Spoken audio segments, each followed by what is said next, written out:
I got fired for letting 3 rich kids play in the mud. And yeah, that happened fast.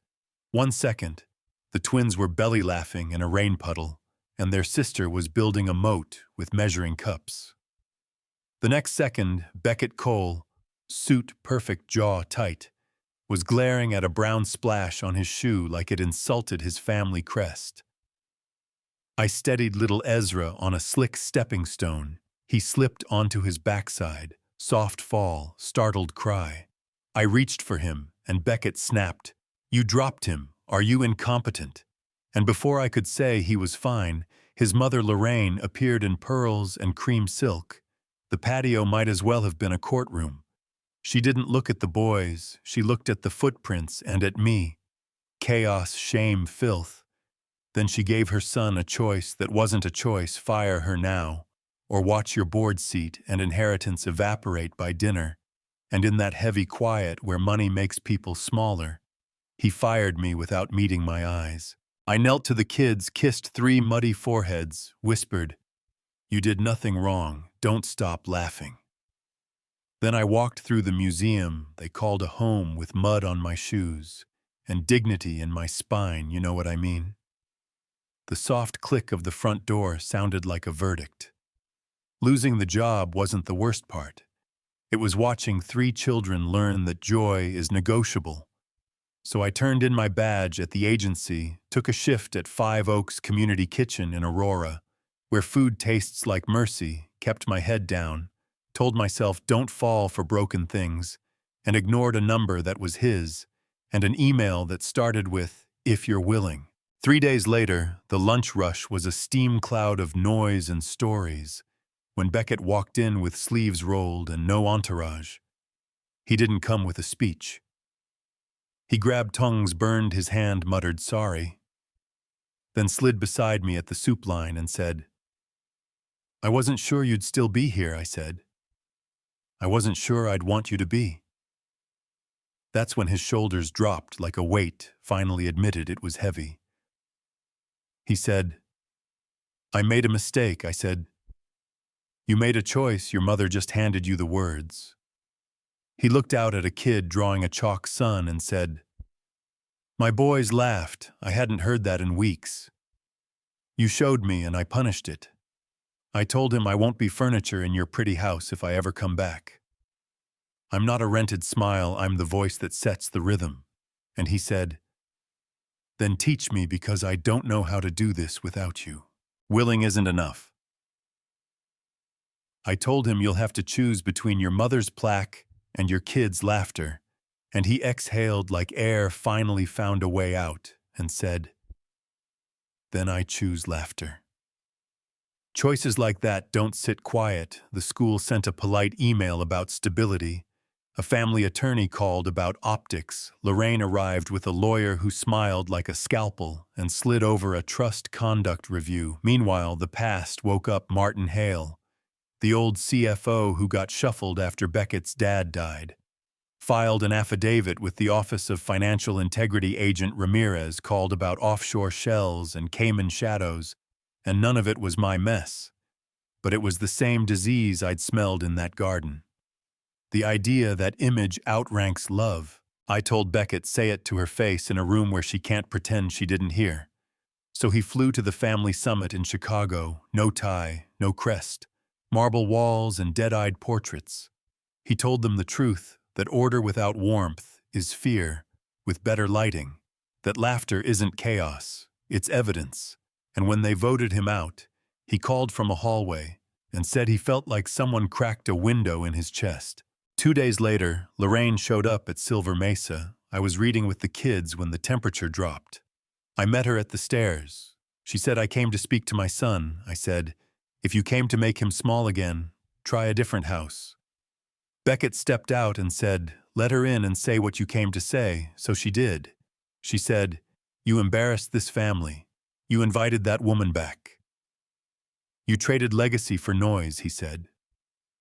"Noise is called laughter. Do you think the world respects laughter?" she hissed. He said, "No, but my kids will survive it, and they won't survive your cold." She gave the meanest truth she had. "You are not my son," and he nodded and said, "Then we can stop pretending." She turned to me with that look that has killed weaker people and said, "You are not one of us," and I said, "Thank God, some of us are busy raising children, not statues." She left a gold ring on the step with a Latin motto about honor that never fed a child, and instead of throwing it away, Beckett dug a hole under the cottonwood. The kids dropped a dandelion in there. We covered it, and he told them old things can be seeds, which is a nice way to say we were done worshiping objects that never hugged anybody back. Headlines flared, then cooled. Agent Ramirez hauled boxes through rooms that finally had fingerprints on the glass. Beckett testified in a windowless office with bad coffee. He came home with less name and more breath, we told the kids on the living room floor, amid popcorn and board games. "Some people think we don't belong together," he said, "because of money or color, or because we choose laughter over perfect pictures," Finn said. "That's dumb," Ava said, "very dumb." Ezra asked, "Are you staying?" And I looked at all three of them and at the man who finally stopped outsourcing love, and I said, "Yes, but I'm not anyone's maid. I'm this family's backbone when it tries to fold. I get a say," and Beckett said, "Please," which is what winning sometimes sounds like. We declared a coal mud day and leaned into it. No shoes allowed. Ava tried to cheat with socks and got sentenced to extra sprinkles. Justice was swift and sticky. The house learned to breathe, and you could feel it. You could hear it. In the way footsteps stopped, apologizing for being loud. Sage Hill, being a small town, some folks smiled different in the grocery store. A mother at the library switched aisles like kindness was contagious, and she didn't want it. Our pew at church grew wider around us. That's the tax for loving out loud, where quiet bigotry passes as manners. You pay it or you move. We paid it together. Then the mayor called with a small-town olive branch. Would Beckett accept a little citizen award for the youth fund and the community garden and showing up without a photographer? He laughed and asked if they knew he once threatened to sue over a busted streetlight. They knew because people love a redemption arc when it won't cost them anything. He stood in front of folding chairs and a bluegrass trio and said the line that stuck in me like a stitch. I used to think order was love turned out. It was fear with better lighting. A woman let my son fall in the mud, and I thought mess meant failure. But mess is where learning happens. Joy isn't chaos. It's evidence. At home, we buried more than a ring. We buried the habit of whispering around feelings. We burned the first batch of cornbread muffins and ate the second on the floor. We saved one in a box like a trophy you could taste. Beckett's cousin Andrew rolled up in a car that looked like a payment plan and said, "I make a statement. Create distance, we'll talk about reinstating your seat." And Beckett said, "Say her name with respect or say nothing," and Andrew chose nothing, because that's the quiet money can't buy. The quiet of a man who finally knows which losses he can live with. People ask about Lorraine. She sent 5 sentences in an envelope with no signature. "You made your choice, the name will move on. I hope you find what you're looking for. I won't visit again. Be well." I put it in a drawer next to drawings of puddles and a grocery bag, heart where Ava wrote brave. We didn't celebrate her downfall. When federal charges landed, we didn't dance on anyone's grave. We just opened the back door and let the house keep breathing. And if you're wondering about the romance beat, he did ask me.